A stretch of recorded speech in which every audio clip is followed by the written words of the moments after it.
ॐ नमः सिद्धेभ्यः।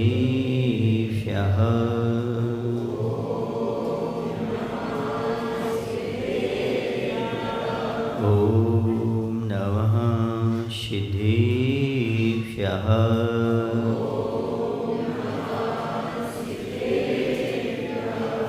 ॐ नमः सिद्धेभ्यः।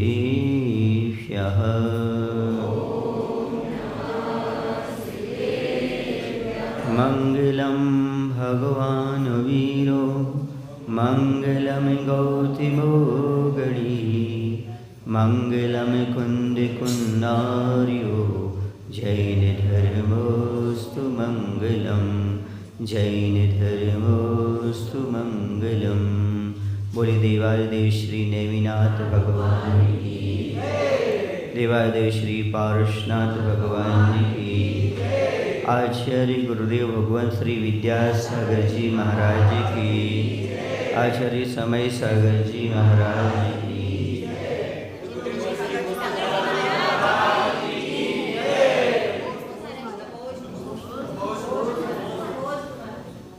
प्रत्येक व्यक्ति अपने जीवन में कुछ ना कुछ प्रयास करता है, कुछ ना कुछ प्रयत्न करता है। ज़्यादा प्रयत्न ना करे तो दो चीज़ों में प्रयत्न अवश्य करता है, जीवन में सफल होने के लिए और जीवन में स्वस्थ होने के लिए। सफलता के लिए भी प्रयास करता है और स्वस्थता के लिए भी प्रयास करता है। सफल होने का अर्थ है आजीविका की सुचारू व्यवस्था होना, धन वैभव परिवार की प्राप्ति होना, ऐसी सफलता चाहता है। या जिस भी क्षेत्र में मैं हाथ डालूं वहाँ पर सफल हो जाऊं। शादी विवाह करूं तो सफल हो जाऊं, नौकरी करूं तो सफल हो जाऊं, बिजनेस करूं तो सफल हो जाऊं। हर क्षेत्र में कहीं ना कहीं सफलता चाहता है। दूसरा, हमेशा स्वस्थ रहना चाहता है, क्योंकि पहला सुख है निरोगी काया, अगला तो है घर में हो माया। तो सफलता के लिए माया हो गई है और स्वस्थ रहने के लिए स्वस्थ काया हो गई। दोनों चीज़ें चाहिए। तो यहाँ पर प्रश्न उठ रहा है कि जो व्यक्ति प्रयत्न करता है तो सफल होने के लिए क्या करे और स्वस्थ रहने के लिए क्या करे। तो आचार्य कहते हैं यदि हर क्षेत्र में सफल होना चाहते हो तो विद्या का अभ्यास करो, अर्थात हर चीज़ का ज्ञान प्राप्त करो। और यदि स्वस्थ रहना चाहते हो तो अच्छी औषधि दान में प्रयत्न करो। जीवन में सफलता पाना है तो विद्या का अभ्यास जरूरी है। और जीवन में निरोगता चाहिए है, स्वस्थता चाहिए है, तो औषध दान अवश्य करना चाहिए, क्योंकि इन दोनों के माध्यम से जीवन सफल होता है और जीवन स्वस्थ बनता है, शरीर हमेशा स्वस्थ रहता है। इसलिए जितना बन सके उतना अपने जीवन में विद्या का अभ्यास करो।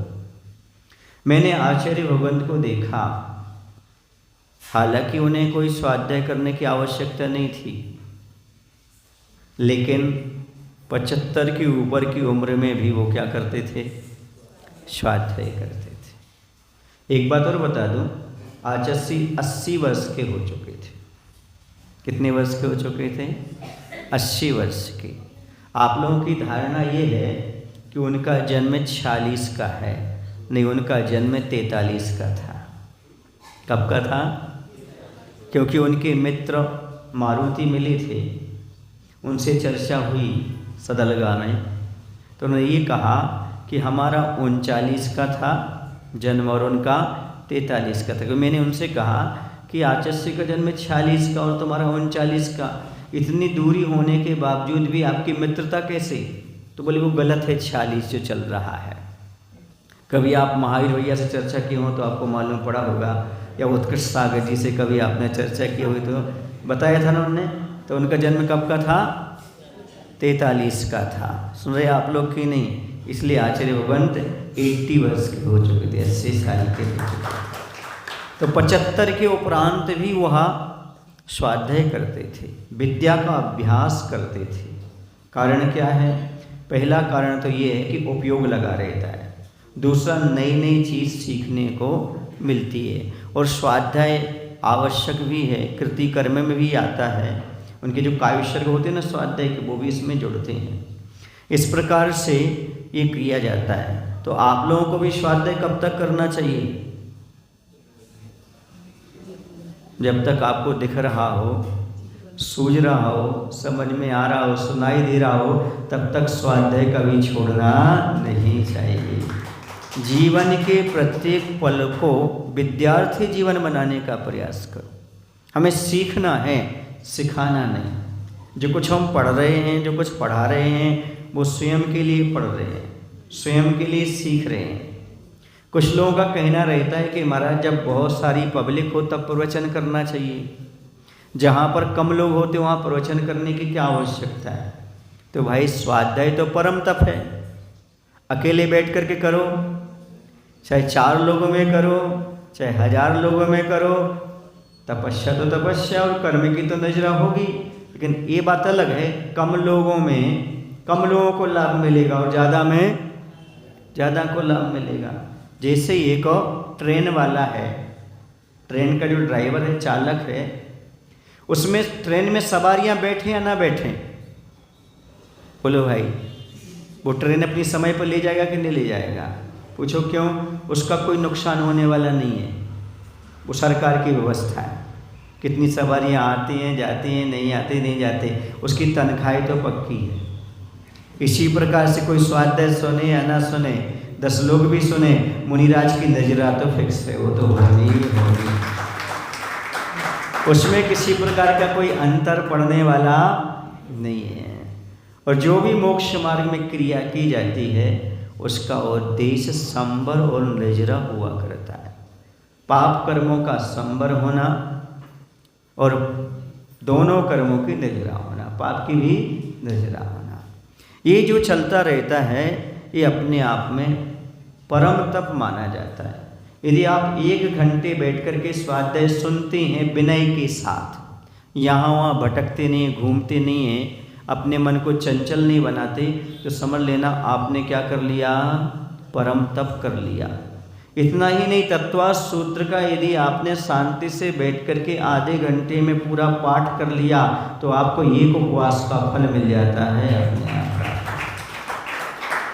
इस स्वाध्याय की महिमा बहुत कम लोग समझ पाते हैं। अभिषेक की महिमा समझते हैं, पूजन की महिमा समझते हैं, आहादान की महिमा समझते हैं, पर प्रवचन की महिमा नहीं समझते। जो प्रवचन की महिमा समझ गया, समझो उसका जीवन सफल हो गया, क्योंकि ज्ञान के बिना कभी जीवन सफल नहीं होता। जिसके जीवन में ज्ञान है, समझो हर क्षेत्र में सफलता प्राप्त कर लेता है। आप चाहते हैं हमारा जीवन सफल बने, तो स्वाध्याय बहुत जरूरी है। स्वाध्याय क्यों जरूरी है? क्योंकि जीवन में बहुत सारी परिस्थितियां ऐसी आती हैं जिसमें निर्णय लेना खुद को पड़ता है, उसमें कोई सलाहकार नहीं होता। यदि आपका स्वाध्याय मजबूत है तो आपको निर्णय लेने में दिक्कत नहीं होगी, और आप जो निर्णय लेंगे वो सही होगा, आपके लिए भी सही होगा और सामने वाले के लिए भी सही होगा। स्वाध्याय के परिणाम होते हैं। आज वर्तमान में परिवार टूट रहे हैं, समाज टूट रहे हैं, इसका मुख्य कारण है स्वाध्याय का अभाव। क्योंकि स्वाध्याय नहीं होने से ये सारी विडंबना होती है। जब भगवती आराधना ग्रंथ का स्वाध्याय कर रहे थे, उसमें स्वाध्याय के 18 फल बताए थे। उसमें एक बहुत महत्वपूर्ण फल था वात्सल्य। जो व्यक्ति स्वाध्याय करता है उसके अंदर वात्सल्य अर्थात प्रेम, साधर्म के प्रति प्रेम जागृत होता है। स्वाध्याय प्रेमी नियम से समाज को एकता को जोड़ देता है, समाज में एकता ला देता है, क्योंकि उसे सबसे प्रेम होता है और प्रेम करने से ही समाज जुड़ती है। स्वाध्यायशील समाज संगठित होती है। यदि उनके अंदर स्वाध्याय होता है तो देख लेना, आप कहीं भी जाना, मैं मुख से कुछ नहीं बोल रहा हूँ, जो स्वाध्याय करते हैं वो हमेशा एक बने रहते हैं, नेक बने रहते हैं और एक साथ होकर के कार्य करते हैं, क्योंकि उनके यहाँ स्वाध्याय की परंपरा होती है, ये नियम है। समझ रहे हैं आप लोग कि नहीं? इसलिए स्वाध्याय बहुत जरूरी है। उसमें बहुत सारे बताए थे भगवती आराधना में। एक तो वात्सल्य बताया था स्वाध्याय का फल, दूसरा बताया था जिन आज्ञा की पालन, जिनेंद्र भगवान की आज्ञा का पालन होता है, क्योंकि जिनेंद्र भगवान ने कहा है 6 आवश्यक में प्रतिदिन स्वाध्याय करना चाहिए।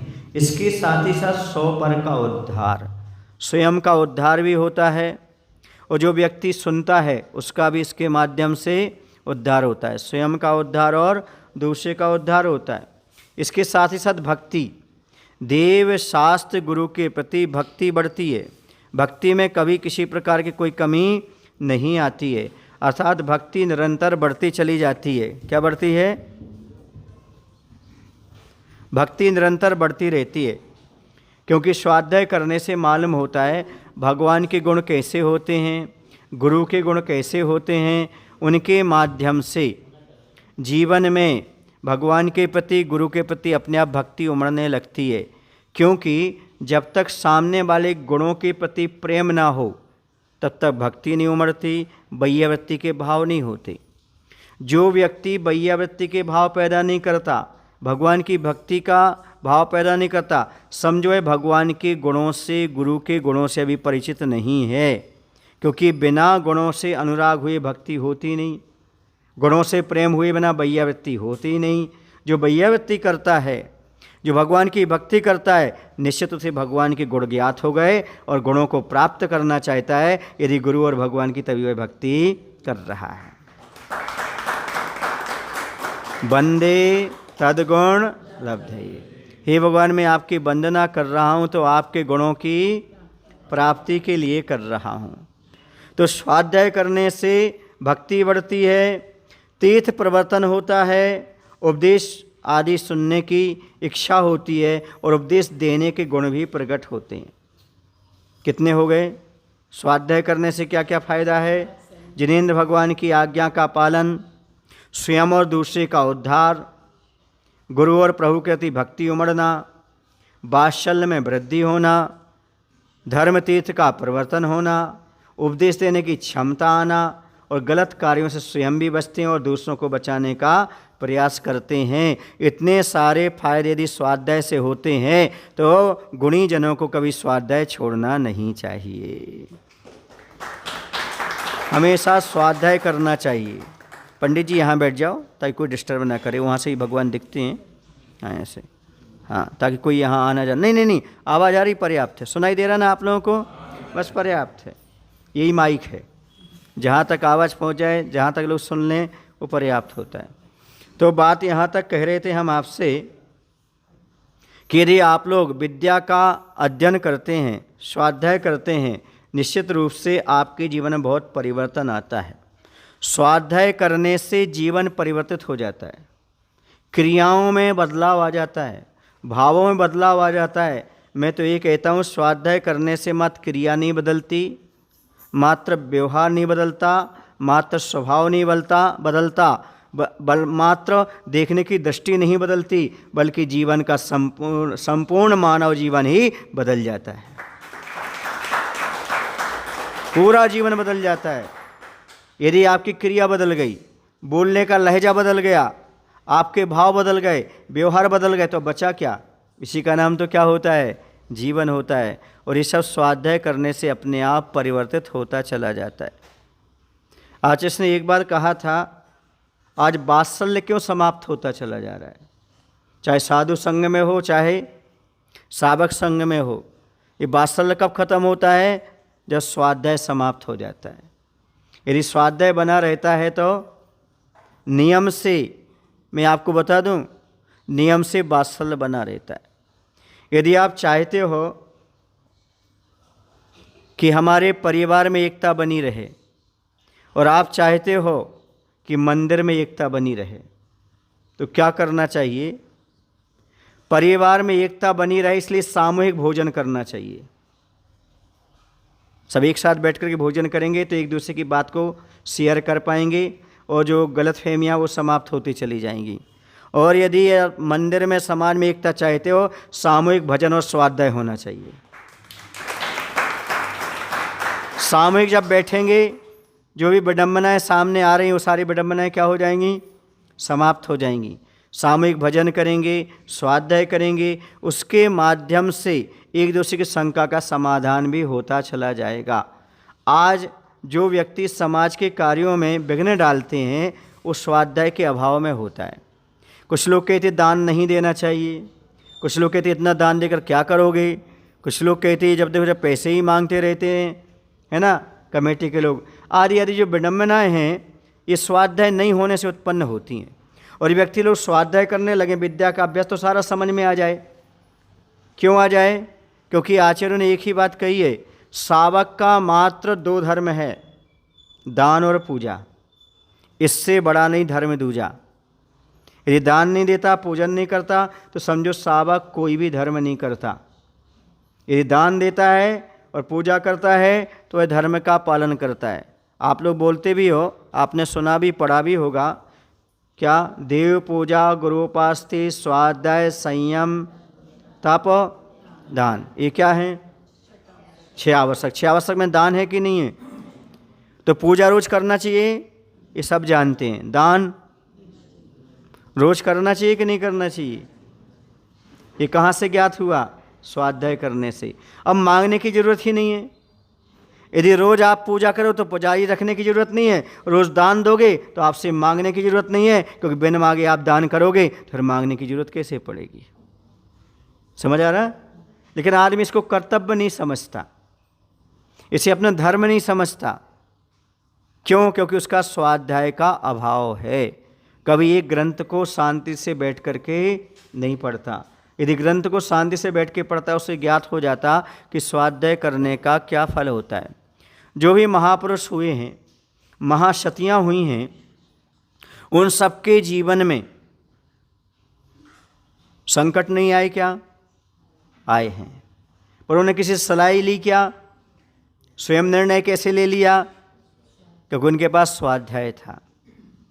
जब सीता जी को तीर्थ यात्रा के बहाने जंगल में छोड़ा गया, गर्भावस्था थी उस समय, तब कृतांत वक्र ने एक ही बात कही जो सेनापति था छोड़ने गया था, मैं तो गुलाम हूँ, मैं तो नौकर हूँ, मेरी मजबूरी है, आप निर्दोष सती को यहाँ छोड़ना पड़ रहा है, पर कर भी क्या सकता हूँ, क्योंकि मैं तो मालिक की आज्ञा से ही कार्य कर रहा हूँ। जब ऐसी बात आई तो सीता जी ने एक ही बात कही, सुनना अच्छी तरह से क्या बात कही। उन्होंने कहा कोई बात नहीं, जाकर के श्री रामचंद्र जी से कह देना जैसे लोक बात के कारण आपने हमें छोड़ दिया, वैसे धर्म को कभी मत छोड़ना।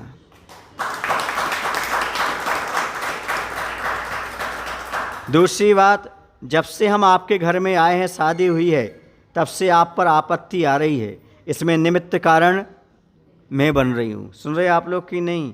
उन्होंने अपने पति को, दशरथ को, ससुर को, किसी को दोष नहीं दिया। और स्वाध्याय रहित जीव होता तो क्या कहता? तलाक। मैं देखता हूँ ससुर को भी कोर्ट कचहरी तक ले जाऊँगी, छोड़ने वाली नहीं हूँ। सुन रहे आप लोग कि नहीं? अब समझ में आया स्वाध्याय का फल क्या है और स्वाध्याय नहीं करने का दुष्फल क्या है। अंजना सती को अपने पति से कितने दूर रहना पड़ा? 22 वर्ष तक। आज की महिला रह सकती है क्या?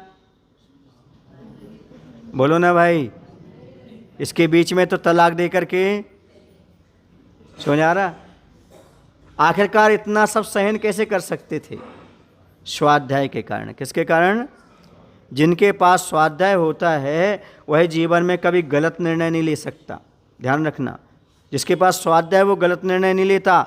जिसके पास स्वाध्याय है वो जब भी निर्णय लेगा तो अच्छा ही निर्णय लेगा, अपने हित में होगा, परिवार के हित में होगा और समाज के हित में होगा। समझ रहे? सबके हित में होगा तभी वह व्यक्ति क्या कर सकता है? बोलो ना भाई, सफल हो सकता है और कभी गलत निर्णय नहीं लेगा।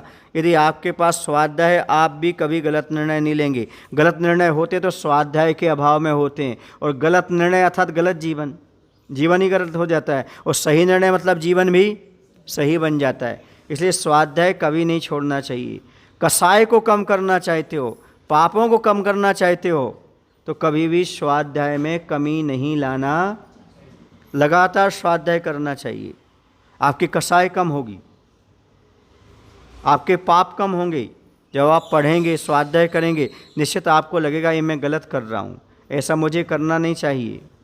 जब आप लोग कहानियाँ पढ़ेंगे प्रथमान योग की, उसमें समझेंगे किस जीव ने क्या पाप किया था तो कैसा फल मिला, किस जीव ने कैसा पुण्य किया तो कैसा फल मिला। जब ऐसा जानेंगे तो निश्चित रूप से आपको पाप छोड़ने का भाव होगा और पुण्य को अपनाने का भाव हो जाएगा। आप गलत रास्ते पर नहीं चलेंगे, क्योंकि आपको पता है ना, आदमी वर्तमान में गलत रास्ता अपना लेकिन बाद में जा कर के, अच्छे बता, पिक्चर कितने लोगों ने देखी? बोलो ना भाई, सब ने पिक्चर देखी। आपने देखा होगा, पहले एक व्यक्ति परेशान होता है, दूसरा उसको परेशान करता है, मस्ती करता है, लेकिन बाद में एंड कैसे होता है? जो व्यक्ति सही होता है वह जीतता है और बाकी गद्दार क्या होता है? हार जाता है। हर पिक्चर की यही एंडिंग है ना। पिक्चर नहीं, वो जीवन की पिक्चर है। जो आपके साथ गलत करता है आगे चल के उसे गलत मिलता है, और जो सही रास्ते पर चलता है अंतिम उसे सही परिणाम प्राप्त होता है। पिक्चर आपने देखी है सो बता दी, स्वाध्याय आपने किया नहीं है, सब कैसे बता दें? जिनने स्वाध्याय किया उनको बता देते हैं। रामचंद्र जी ने हमेशा भला चाहा और रावण ने हमेशा, तो नरक कौन गया? और स्वर्ग और मोक्ष कौन गए? मोक्ष कौन गया? रामचंद्र जी। सीधा सीधा दिखाई दे रहा है, सारा आगम सारे ग्रंथ भरे पड़े हुए हैं। इसलिए आपको स्वाध्याय अवश्य करना चाहिए। लिखा है, जो व्यक्ति दान देता है वह स्वर्ग और मोक्ष जाता है, जो विघ्न डालता है वो नियम से यदि मनुष्य भी हो जाए तो भिखारी होता है। कौन होता है? क्योंकि वह दान पुण्य में क्या कर रहा है? विघ्न डाल रहा है, पूजन आदि विघ्न डाल रहा है। नियम से वह कहाँ जाएगा? मनुष्य भी बन जाएगा तो दरिद्री होगा, हमेशा दुखी होगा। इसलिए हमेशा क्या करते रहना चाहिए भाई? बोलो ना, स्वाध्याय करते रहना चाहिए। स्वाध्याय करने से हमें ज्ञात होता है दान का फल क्या है, विघ्न डालने का फल क्या है, सुखी रहने का फल क्या है। समझ रहे? जो असाध्य बीमारियां होती हैं वो क्यों होती हैं? आपने कभी विचार किया? आप सोसाइटी के अंदर रह रहे हो, यहाँ पर अभिषेक हो रहा है, आप अभी सो रहे हो। यहाँ पर अभिषेक हो रहा है, आप नाश्ता कर रहे हो। यहाँ पर अभिषेक हो रहा है, आप मोबाइल चला रहे हो। बोलो ना भाई, आपका कर्तव्य क्या बनता था? कि आपको प्रातःकाल आकर के धोती दुपट्टा पहन करके भगवान का अभिषेक पूजन करना था।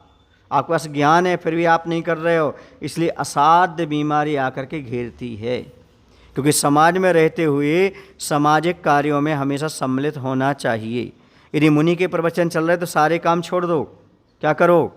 प्रवचन सुनने के लिए आ जाओ, क्योंकि सामाजिक कार्य हो रहा है। मुनि के सानिध्य में कोई कार्य होता है तो आपको सारे कार्य छोड़ के आ जाना चाहिए, तभी आप स्वस्थ रहोगे। वरना आपको कोई दवाई, कोई मेडिसिन, कोई भी चीज़ आपको स्वस्थ रखने वाली नहीं है। समझ गए आप लोग? तो सबसे पहला क्या है, जीवन में सफल होना चाहते हो तो विद्या के अभ्यास में प्रयत्न करना चाहिए। क्या कर रहे थे? अब लगा लो भाई, एक विषय हमने पूर्ण कर लिया, दूसरा विषय करेंगे अब।